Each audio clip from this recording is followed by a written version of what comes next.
ये क्या वरुण, तुम अभी तक कंप्यूटर में ही उलझे हुए हो? अदिति घर में घुसते ही तीखे स्वर में बोली थी।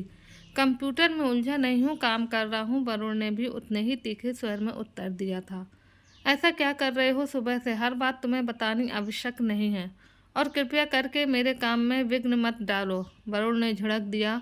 तो अदिति चुप न रह सकी। बताने को है भी क्या तुम्हारे पास? दिन भर बैठकर कंप्यूटर पर गेम खेलते रहते हो, काम धंधा तो कुछ है ही नहीं। मुझे तो लगता है कि तुम काम करना ही नहीं चाहते हो। प्रयत्न करने पर तो टेढ़े कार भी बन जाते हैं, पर काम ढूंढने के लिए हाथ पैर चलाने पड़ते हैं, लोगों से मिलना जुलना पड़ता है। यूं घर बैठे कंप्यूटर चलाते रहने से कोई काम नहीं मिल जाएगा। तो अब तुम मुझे बताओगी कि काम ढूंढने के लिए मुझे क्या करना चाहिए? ठीक कहा तुमने। मैं होती कौन हूँ तुमसे कुछ कहने वाली? मैं तो केवल घर बाहर पिसने के लिए एक नौकरानी हूँ। बाहर काम करके लौटती हूँ तो घर वैसे का वैसा पड़ा मिलता है। अदिति ने गुस्से में कहा। ओह, मैं तो भूल ही गया था कि अब तुम ही तो घर की कमाऊ सदस्य हो। मुझे तो सुबह उठते ही तुम्हें साष्टांग प्रणाम करना चाहिए और हर समय तुम्हारी सेवा में तत्पर रहना चाहिए। मैं अपनी तरफ से भरपूर प्रयत्न कर भी रहा हूँ कि महारानी जी को कोई कष्ट ना पहुँचे। फिर भी कोई कौर कसर रह जाए तो मैं क्षमा प्रार्थी हूँ। वरुण का व्यंग्यपूर्ण स्वर सुनकर छटपटा गई थी अदिति। क्योंकि इस प्रकार शब्द वाणों के प्रयोग से मुझे छलनी करते हो वरुण? अब तो ये तनाव मेरी सहन शक्ति को भी चुनौती देने लगता है। बोलते हुए अदिति रो पड़ी थी। ये क्यों नहीं कहती कि बेकार बैठे निखट्टू पति को तुम सह नहीं पा रही हो और दिन पर दिन कटखनी होती जा रही हो? क्रोधित स्वर में बोल वरुण घर से बाहर निकल गया था। अदिति अकेली सुबकती रह गई थी। माता पिता को आपस में तू तू मैं करते देख दोनों बच्चे मानो और पीहू अपनी अपनी किताबें खोल कर बैठ गए थे और कनखियों से एक दूसरे को देखकर इशारों से बात कर रहे थे। शीघ्र ही इशारों का स्थान फुसफुसाहटों में ले लिया था। मम्मी बहुत गंदी हैं। घर में घुसते ही पापा पर बरस पड़ी। पापा कितना भी काम करे, मम्मी उन्हें चैन से रहने ही नहीं देती। पीहू ने अपना मत व्यक्त किया था। मम्मी नहीं, पापा ही गंदे हैं। घर में काम करने से कुछ नहीं होता, बाहर जाकर काम करने से पैसा मिलता है और उसी से घर चलता है। मम्मी बाहर काम ना करें तो हम सब भूखे मर जाएं। मानो ने प्रतिवाद किया तो पीहू उस पर झपट पड़ी थी और दो चार थप्पड़ जमा दिए थे। फिर तो ऐसा महाभारत मचा कि दोनों के रोने बिलखने पर ही समाप्त हुआ था। कोहराम सुनकर अदिति दौड़ आई थी। वे पहले से ही उदास बैठी थी। आते ही उसने दोनों बच्चों की धुनाई कर दी और उनका रोना धीरे धीरे सिसकियों में बदल गया था। अदिति बच्चों को मारपीट कर देर तक शून्य में ताकती रही थी, जबकि चारों ओर फैला अस्त व्यस्त सा घर उसके मुंह चढ़ा रहा था। मेरे हंसते खेलते घर को न जाने किसकी नज़र लग गई, उसने सोचा और फपक उठी। कभी वह स्वयं को संसार की सबसे भाग्यशाली स्त्री समझती थी। आर्थिक मंदी के कारण 6 माह पूर्व वरुण की नौकरी क्या गई, घर की सुख शांति को ग्रहण ही लग गया था। वहीं से प्रारंभ हुआ था उनकी मुसीबतों का सिलसिला। 80,000 प्रति माह कमाने वाले व्यक्ति के बेरोजगार हो जाने का क्या मतलब होता है, ये वरुण को कुछ ही दिनों में पता चल गया था। जो नौकरी अदिति ने शौकिया प्रारंभ की थी, इस आड़े वक्त में वही जीवन संबल बन गई थी। न चाहते हुए भी उसे अनेक कठोर फैसले लेने पड़े थे। उच्च वर्गीय पोस्ट इलाके के 3 कमरे वाले फ्लैट को छोड़कर वह साधारण सी कॉलोनी के 2 कमरे वाले फ्लैट में चले गए थे। पहले खाना बनाने, कपड़े धोने तथा घर व फर्नीचर की सफाई, बर्तन धोने वाली अलग अलग नौकरानियां थीं, पर अब एक से ही काम चलाना पड़ रहा था। नई कॉलोनी में 2 कारों को खड़े करने की जगह भी नहीं थी। ऊपर से पैसे की आवश्यकता थी, अतः एक कार बेचनी पड़ी थी। सबसे कठिन निर्णय था मानो और पीहू को महंगे अंतर्राष्ट्रीय स्कूल से निकालकर साधारण स्कूल में डालने का।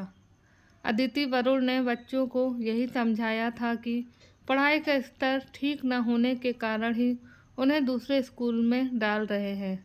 पर जब एक दिन मानव ने कहा कि वह माता पिता की परेशानी समझता है और अच्छी तरह जानता है कि वह उसे महंगे स्कूल में नहीं पढ़ा पाएंगे, तो वरुण सन्न रह गया था।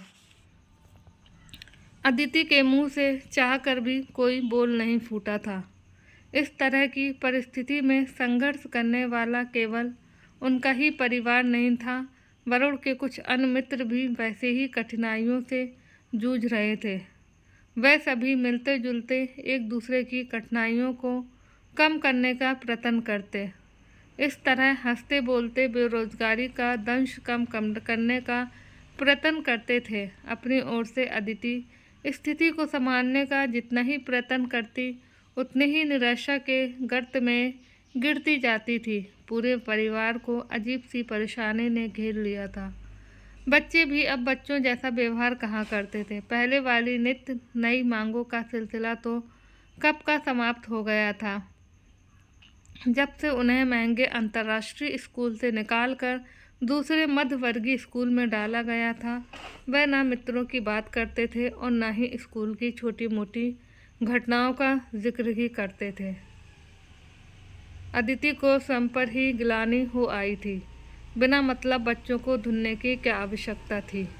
ना जाने उनके कोमल मन पर क्या बीत रही होगी। भाई बहनों में तो ऐसे झगड़े होते ही रहते हैं, कम से कम उसे तो अपने होश नहीं खोने चाहिए थे। पर नहीं, वह तो अपनी झल्लाहट बच्चों पर ही उतारना चाहती थी। अदिति किसी प्रकार उठकर बच्चों के कमरे में पहुंची थी।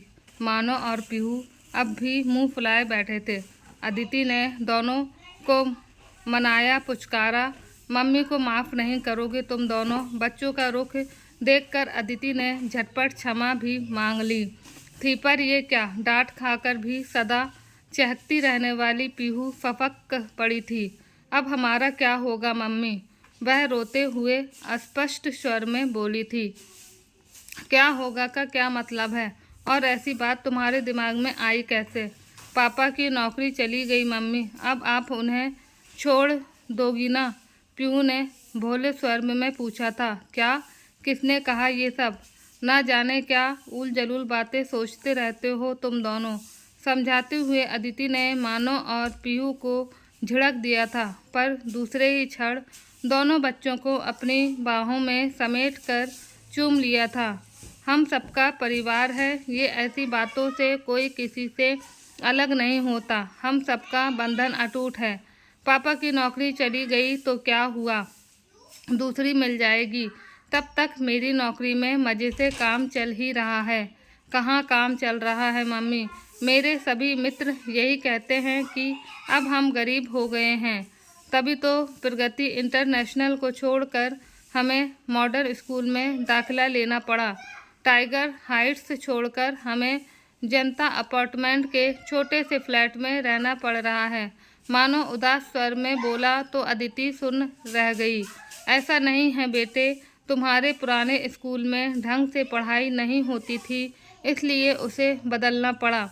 अदिति ने समझाना चाहा था, पर अपने स्वर पर उसे स्वयं ही विश्वास नहीं हो रहा था। बच्चे छोटे अवश्य हैं, पर उन्हें बातों में उलझाना बच्चों का खेल नहीं था।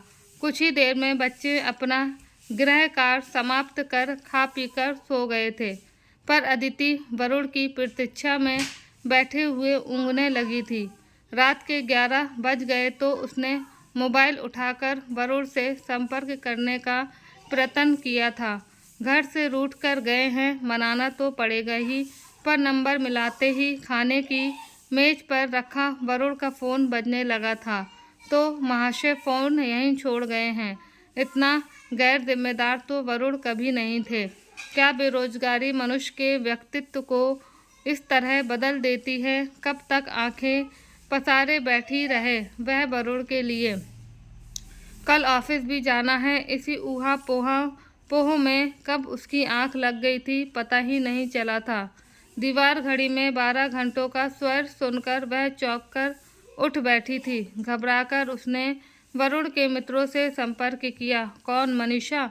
अदिति ने वरुण के मित्र शिव कुमार के यहाँ फ़ोन किया तो फ़ोन उसकी पत्नी मनीषा ने उठाया था। हाँ अदिति, कहो कैसी हो? सॉरी मनीषा, इतनी रात गए, तुम्हें तकलीफ़ दी। कैसी तकलीफ़ अदिति? शाम 6 बज गए, वरुण अभी तक घर नहीं लौटे हैं। तुम्हारे यहाँ आए थे क्या? हाँ, आज तो लगता है कि हमारी और तुम्हारी सारी रात आँखों में ही कटेगी। वरुण आए थे यहाँ, वो और शिव कुमार ने साथ चाय पी।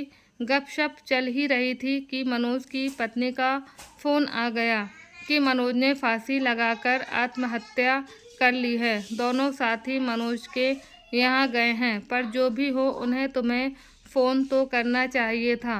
वरुण अपना मोबाइल घर ही भूल गए हैं, पर मनोज जैसा व्यक्ति ऐसा कदम भी उठा सकता है, मैं तो सोच भी नहीं सकती थी। हुआ क्या था पता नहीं। शिव कुमार का फ़ोन आया था कि मनोज और उसकी पत्नी में सब्जी लाने को लेकर तीखी झड़प हुई थी। उसके बाद वह तो पास के ही स्टोर में सब्जी लेने चली गई और मनोज ने ये कांड कर डाला। मनीषा ने बताया। हाय राम, इतनी सी बात पर जान दे दी।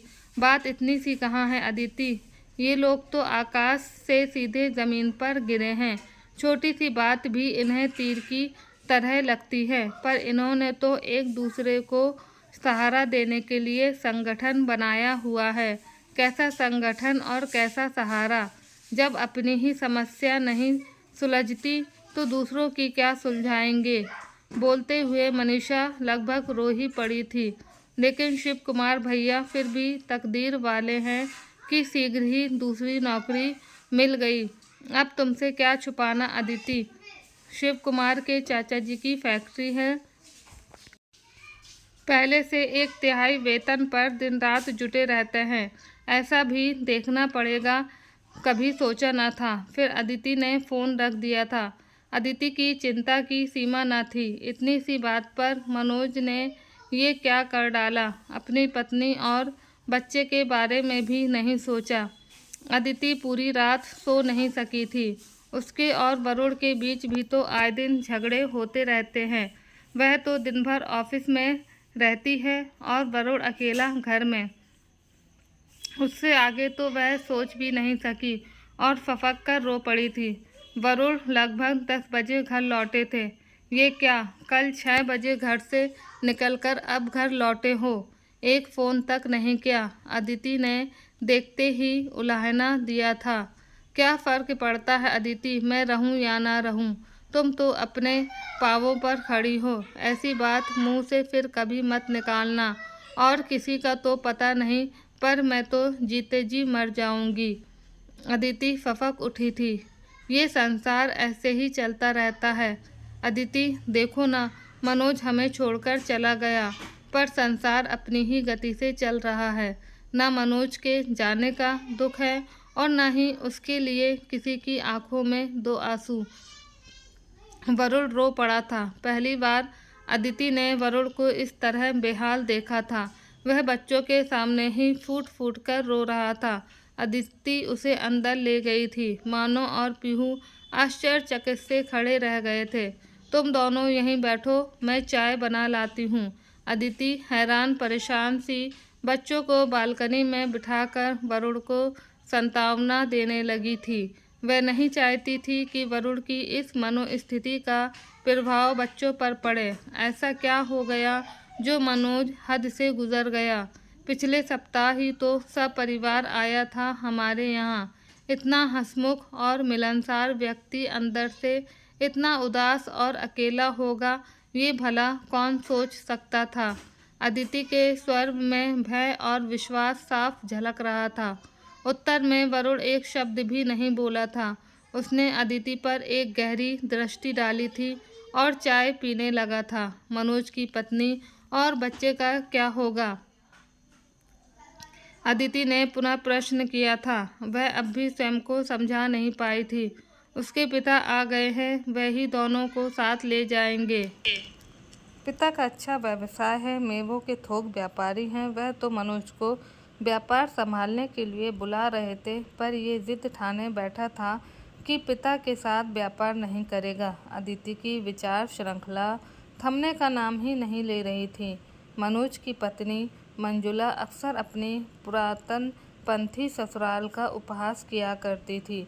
पता नहीं उन लोगों के साथ कैसे रहेगी। उसके दिमाग में उथल पुथल मची थी। कहीं कुछ भी होता था तो उनके निजी जीवन से कुछ इस प्रकार जुड़ जाता था कि वह छटपटाकर रह जाती थी। वरुण भी अपने माता पिता की इकलौती संतान है। वे लोग उसे बार बार अपने साथ रहने को बुला रहे हैं। उसके पिता बंगलौर के जाने माने वकील हैं, पर अदिति का मन नहीं मानता। न जाने क्यों उसे लगता है कि वहाँ जाने से उसकी स्वतंत्रता का हनन होगा। धीरे धीरे जीवन ढर्रे पर आने लगा था। केवल एक अंतर आ गया था, अब अदिति ने पहले की तरह कटाक्ष करना छोड़ दिया था। वह अपनी ओर से भरपूर प्रयास करती कि घर की शांति बनी रहे। उस दिन ऑफिस से लौटी तो वरुण सदा की तरह कंप्यूटर के सामने बैठा था। अदिति, इधर आओ, उसने बुलाया था। वह अदिति को कुछ दिखाना चाहता था। ये तो शुभ समाचार है। कब हुआ था ये साक्षात्कार? तुमने तो कुछ बताया ही नहीं। अदिति कंप्यूटर स्क्रीन पर एक जानी मानी कंपनी द्वारा वरुण का नियुक्ति पत्र देखकर प्रसन्नता से उछलते हुए बोली थी। इतना खुश होने जैसा कुछ नहीं है। एक तो वह आधे से भी कम वेतन देंगे, दूसरे मुझे बेंगलोर जाकर रहना पड़ेगा। यहाँ नोएडा में उनका छोटा सा ऑफिस है अवश्य, पर मुझे उनके मुख्यालय में रहना पड़ेगा। ये तो और भी अच्छा है। वहाँ तो तुम्हारे माता पिता भी हैं। उनकी तो सदा से यही इच्छा है कि हम सब साथ रहें। मैं सोचता हूँ कि पहले मैं जाकर नई नौकरी ज्वाइन कर लेता हूँ। तुम पीहू और मानो के साथ कुछ समय तक यहीं रह सकती हो। नहीं, ना मैं अकेले रह पाऊँगी, ना ही पीहू और मानो। सच कहूँ तो यहाँ दम घुटने लगा है मेरा। मेरे मामूली से वेतन में 6-7 महीने से काम चल रहा है। तुम्हें तो उससे 2 गुना वेतन मिलेगा। हम सब साथ चलेंगे। पीहू और मानो सुनते ही प्रसन्नता से नाच उठे थे। उन्होंने दादा दादी के घर में अपने कमरे भी चुन लिए थे। वरुण के माता पिता तो फ़ोन सुनते ही झूम उठे थे। वर्षों बाद कोई शुभ समाचार जो सुनने को मिला है। उसकी माँ भरे गले से बोली थी और आशीर्वादों की झड़ी लगा दी थी। पर तुम्हारी स्वतंत्रता का क्या होगा? फ़ोन रखते ही वरुण ने प्रश्न किया था। इतनी स्वार्थी भी नहीं हूँ मैं कि केवल अपने ही संबंध में सोचूं। तुमने साथ दिया तो मैं भी सबके खिले चेहरे देखकर समझौता कर लूँगी। समझौता? इतने बुरे भी नहीं हैं मेरे माता पिता। आधुनिक विचारों वाले पढ़े लिखे लोग हैं और मुझसे अधिक मेरे परिवार पर जान छिड़कते हैं। इतना कहकर वरुण ने ठहाका लगाया तो अदिति खुश हो गई। इस तरह से इनकी ज़िंदगी बहुत ही ज़्यादा आसान हो गई।